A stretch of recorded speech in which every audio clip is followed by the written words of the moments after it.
Presiden Amerika Serikat Donald Trump pada hari Senin mengumumkan bahwa Iran dan Israel telah sepakat untuk melakukan gencatan senjata yang menandai berakhirnya perang 12 hari.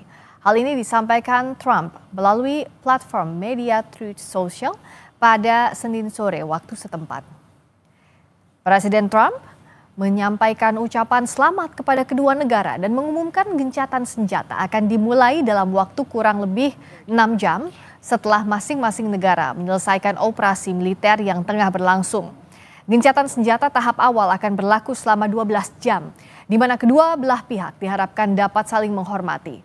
Trump menyebut Iran akan menjadi pihak pertama yang memulai gencatan senjata yang kemudian akan diikuti Israel selama 12 jam berikutnya. Proses ini akan diakhiri dengan deklarasi resmi berakhirnya konflik bersenjata dalam kurun waktu 24 jam sejak dimulainya gencatan senjata.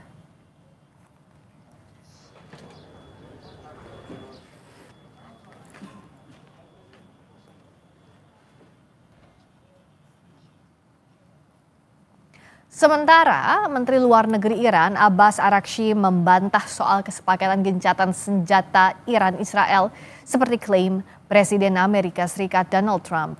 Di akun X-nya Abbas bilang Iran akan menghentikan serangan jika Israel menghentikan serangan udara sebelum pukul 4 pagi waktu setempat.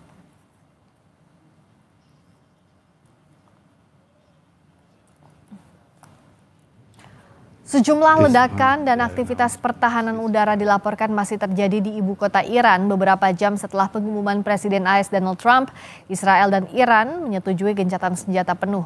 Warga melaporkan mendengar beberapa ledakan keras Selasa dini hari.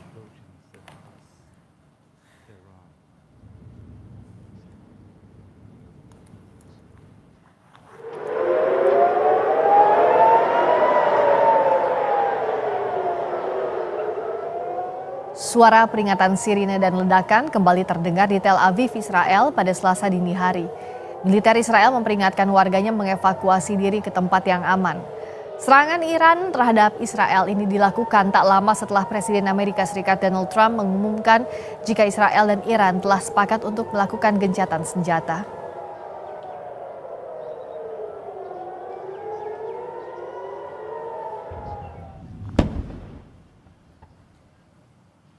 Militer Israel juga kembali merilis gambar serangan ke target-target militer Iran.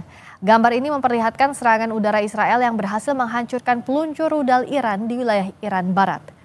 Israel mengklaim peluncur rudal Iran tersebut tengah bersiap menyerang Israel. Israel juga merilis gambar-gambar serangan udara mereka ke 6 bandara Iran yang menghancurkan jet-jet tempur Iran Senin waktu setempat.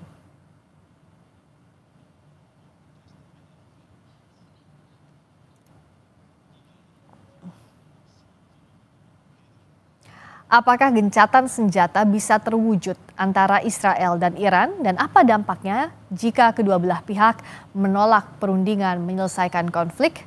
Kita bahas bersama Duta Besar RI untuk PBB 2004-2007 Makarim Wibisono dan pakar hubungan internasional Hikmahanto Yuwana. Selamat malam Prof. Hik, Pak Makarim. Selamat malam Mbak Friska. Selamat malam, terima kasih sudah hadir. Saya lanjutkan dulu ke Prof. Hik tadi, menyambung pertanyaan saya di Breaking News Kompas TV. Jadi kalau bicara soal penutupan Selat Hormuz, ini kan jadi Iran's retaliation, pembalasannya Iran terhadap apa yang dilakukan Amerika Serikat. Seberapa ketar-ketirnya Amerika Serikat, Israel, dan negara-negara Uni Eropa bahkan dengan ini? Ya, sangat ketar-ketir. Tadi kita sudah mendengar, padahal Iran masih belum melakukan penutupan karena itu masih diwacanakan di parlemen dan nantinya kalau misalnya memang harus ditutup itu di majelis tinggi di Iran yang menentukan itu. Nah, masih ada di dalam parlemen saja Uni Eropa, bahkan Amerika Serikat. Amerika Serikat ini bukan Donald Trump, tapi bursanya langsung turun, langsung kemudian. Kita ingat ya, pada waktu Trump mengatakan kenaikan tarif, itu Trump akhirnya mundur karena apa? Bursa yang menghajar Trump. Nah, ini terjadi lagi sekarang, bursa menghajar Trump karena apa? Trump dianggap sebagai terlalu apa ya? tidak memperhatikan segala sesuatu terkait dengan pengeboman 3 titik yang dilakukan di Iran. Mhm. Nah, oleh karena itu sekarang posisi Trump agak mundur. Dia mengatakan bahwa pertama, terima kasih Iran karena memang kamu sudah melakukan serangan. Mudah-mudahan itu sudah melepaskan ya kemarahan kamu kepada kami. Kan begitu ya? Ya. Walaupun kita juga terima kasih karena serangan itu kamu kasih tahu ke kami, ke Amerika. Saya nggak yakin apakah Iran memberitahu serangan itu ke Ya. Amerika. Mungkin Iran memberitahu ke Qatar. Lalu Qatar karena tidak ada masalah dengan Iran kan sebenarnya yang mau diserang adalah pangkalan. Ya. Tetapi Qatar mengatakan bahwa tetap saya harus intercept. Nah, Ya. Qatar yang kemudian menyampaikan ke Amerika Serikat. Ya. Mhm. Kan ada pernyataan dari Donald Trump yang mengatakan sekarang sudah bisa terjadi make Iran great again. Ya. Giga seperti make America great again. Ya. Kita juga terbingung-bingung ini. Kenapa? Bahkan Ya. sekarang seolah Trump sebagai juru damai, bukan pihak yang terlibat dalam perang. Padahal Oke. awalnya kan dia mau melindungi Israel Dan terlibat dengan dalam perang ini ya? ke Israel. Nah, ini yang masih agak fluid. Kita belum tahu ini arahnya kemana. Dan tentu dari sisi Iran, ketika Trump mengatakan ada truce gitu ya, ada gencatan Ya. senjata 6 jam dan lain sebagainya. Pertanyaannya, itu menurut siapa? Menurut Trump atau menurut kami? Ya. Nah, buktinya kan ada pernyataan dari pihak Iran bahwa kami nggak pernah punya perjanjian seperti itu, ya kan? Nah, ini yang saya katakan masih cair. Perang ini masih bisa berlangsung, tetapi bisa juga perang ini akan berakhir. Ini tergantung dari bagaimana Ya. Iran. Tergantung bagaimana Iran tadi ya seperti Prof. Hik sampaikan. Tapi kalau dari sisinya Pak Makarim, apakah mungkin terus atau setidaknya kalau ceasefire masih jauh untuk gencatan senjata, tapi apakah gencatan senjata sementara ini memang bisa dilakukan di tengah fluidnya, di tengah masih cairnya kondisi di Timur Tengah, terutama antara Israel dan Iran, Pak Makarim? Kalau kita melihat ya bahwa sebenarnya masalah ini menjadi semakin genting ya karena masuknya Amerika Serikat di dalam kancah konflik yang ada. Ya, nah kelihatannya Amerika Serikat tidak menduga ya bahwa serangan balik dari Iran itu dilakukan juga pada saat-saat yang sedemikian kritis ini ya. Nah kemudian apalagi parlemen dari Iran sudah membahas mengenai penutupan Selat Hormuz ya, yang dampaknya kan luar biasa. Kita tahu bahwa Amerika Serikat sangat ditentukan oleh naik turunnya harga minyak ya, dan juga lalu lintas minyak itu kan banyak sekali yang berlalu lalang lewat Selat Hormuz ini ya. Dan kita sudah melihat bagaimana dulu dampaknya pada waktu masalah-masalah minyak itu naik di Amerika Serikat. Benar sekali apa katanya Profesor Hikmahanto ya, bahwa reaksi daripada pasar bursa di Amerika Serikat bereaksi keras terhadap sikap yang dilakukan oleh Donald Trump itu. Ya karena apa? Karena Donald Trump itu sudah mengatakan bahwa dia pada waktu kampanye mengatakan bahwa dia tidak ingin terlibat pada kasus-kasus konflik di luar negeri yang akan membuat kondisi ekonomi Amerika Serikat terpengaruh, karena dia ingin membuat Amerika menjadi besar lagi, ya make America great again. Tapi dengan dia terlibat di dalam kasus itu, apalagi mulai ada tindakan-tindakan balasan yang dari Iran, apalagi nanti Selat Hormuz ditutup oleh Iran, ini membuat mau tidak mau ya Donald Trump akan terpengaruh besar pada reaksi di dalam negeri terhadap tindakannya itu. Dan kalau tadi seperti yang Prof. Makarim katakan, Prof. Hikmahanto, apa yang bisa dilakukan agar gencatan senjata ini betul-betul terwujud atau ya tidak bisa dilakukan selama AS nggak cawe-cawe ke Israel, Israel pun menepati janjinya untuk nggak nyerang lagi Iran? Ya, saya pikir tentu harus ada hadir satu kekuatan yang menjadi tanda kutip mediator ya. Karena kalau kita mengatakan Amerika Serikat memposisikan dia menjadi mediator antara Israel dengan Iran, kelihatannya tidak akan bisa diterima oleh Iran. Karena apa? Amerika Serikat jelas sudah berpihak, dia melakukan pengeboman itu juga menunjukkan bahwa dia berpihak, ya memang Donald Trump mengatakan kepada Iran ancamannya adalah kamu berdamai atau kalau misalnya tidak mau berdamai kamu masih menyerang kami lagi atau Israel kami akan serang lebih besar lagi. Nah, itu yang membuat Amerika Serikat tidak bisa memposisikan diri sebagai mediator. Yang sekarang Donald Trump ingin memposisikan sebagai mediator seolah-olah eh, Amerika Serikat yang menentukan bahwa ini adanya truce gitu ya. Ya. Nah, menurut saya tidak bisa seperti itu. Jadi harus mengundang negara lain yang benar-benar tidak punya kepentingan katakanlah dan menginginkan adanya perdamaian. Ini bisa menghadirkan mungkin Rusia atau juga menghadirkan Cina begitu ya untuk menyelesaikan permasalahan ini. Tapi dengan catatan kalau Rusia kan eh, pintarnya Iran itu adalah serangan secara ini ya apa mental gitu ya. Dia pergi ke Rusia bertemu dengan Presiden Putin, Menteri Luar Negerinya, Ya. dan Putin sudah menyampaikan bahwa serangan yang dilakukan oleh Amerika Serikat adalah serangan ilegal. Itu yang membuat juga Amerika Serikat ketar-ketir. Karena apa? Khawatir bahwa Rusia akan berada di belakang Iran Mhm. seperti itu. Ya. Nah, ini sekali lagi kalau misalnya Cina, saya masih belum melihat bagaimana Cina apa namanya punya sikap, tapi memang sudah ada pernyataan dari pemerintah Cina bahwa serangan yang dilakukan oleh Amerika Serikat adalah suatu serangan yang ilegal begitu ya. Ya. Dan tentu Cina bisa diminta untuk hadir di dalam membuat kesepakatan damai ini. Iya, karena kan nggak mungkin kalau misalnya Amerika Serikat dipercaya jadi mediator, sementara dia yang lempar rudal sembunyi tangan, akan tidak menimbulkan kepercayaan kedua belah pihak. Nah, kalau Pak Makarim dari sisi Pak Makarim siapa yang bisa jadi mediator ini? Qatar misalnya, tapi sejauh ini dia yang juga mengintersep serangan dari Iran ke pangkalan AS. Lalu misalnya PBB, sejauh ini juga tidak bisa menghentikan konflik.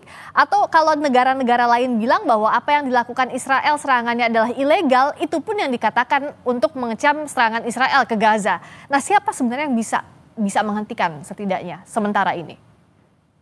Kalau dilihat ya, kunci daripada suksesnya suatu mediator itu ya bahwa harus dari sikap mediator harus ada posisi impartial, tidak berpihak, ya.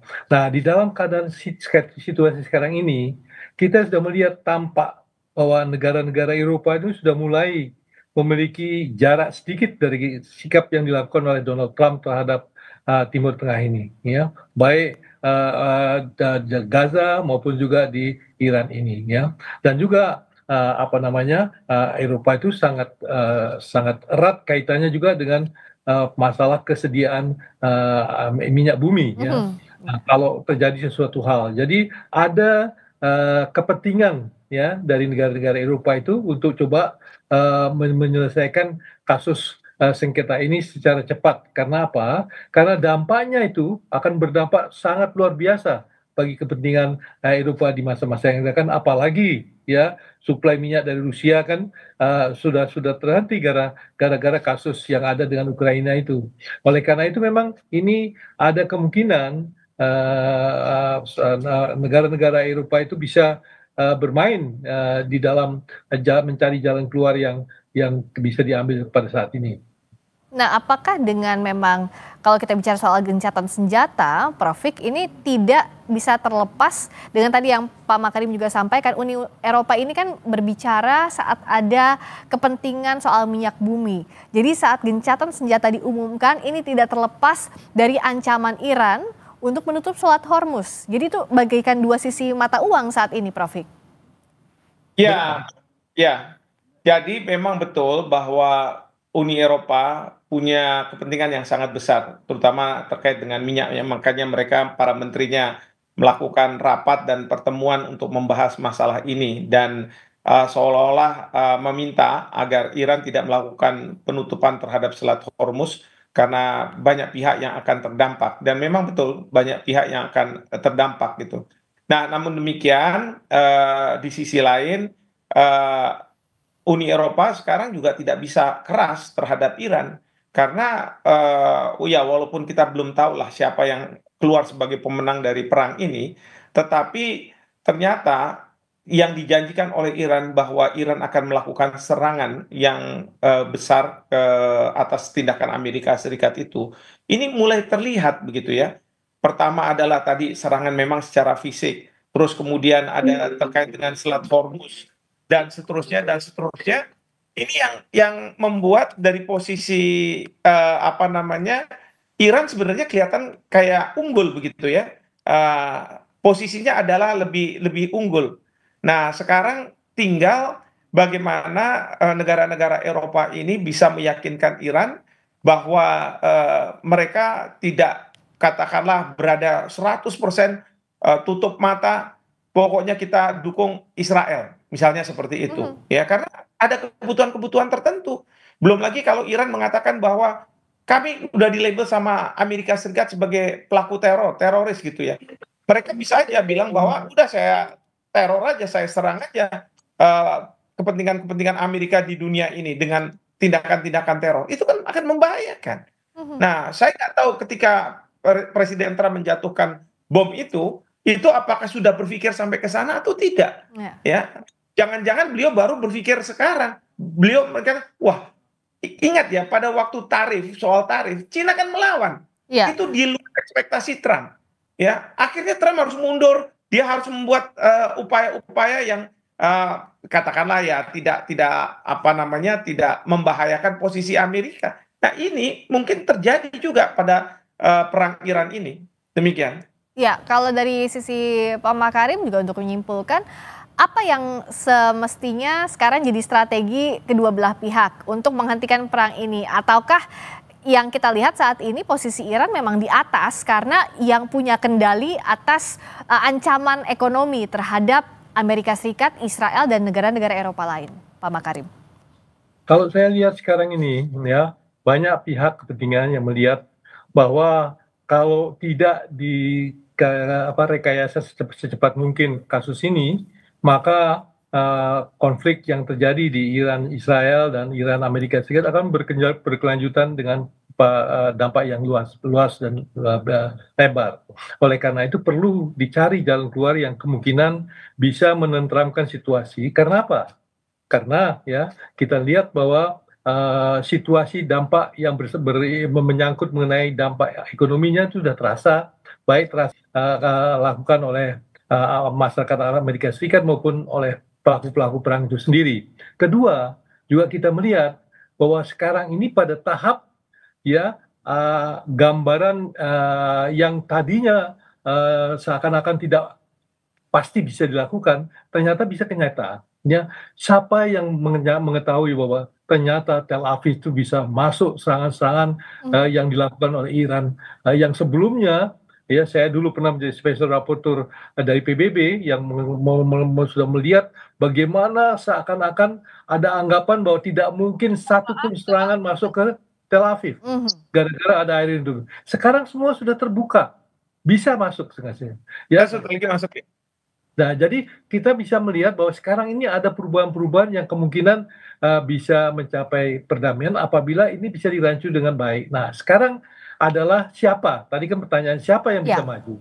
Ya, kalau kita menunggu terlalu lama ya bahwa ini harus dari timur dari Eropa tapi kenapa kok kita tidak mencoba ya Indonesia sebagai negara yang bebas aktif ya, Indonesia yang selalu cinta damai ya, kita coba tidak mempelopori untuk mencoba menyelesaikan masalah kasus mengenai Iran ya dan Amerika dan Iran dan Israel itu juga sekaligus dengan bagaimana menyelesaikan kasus dengan Gaza dan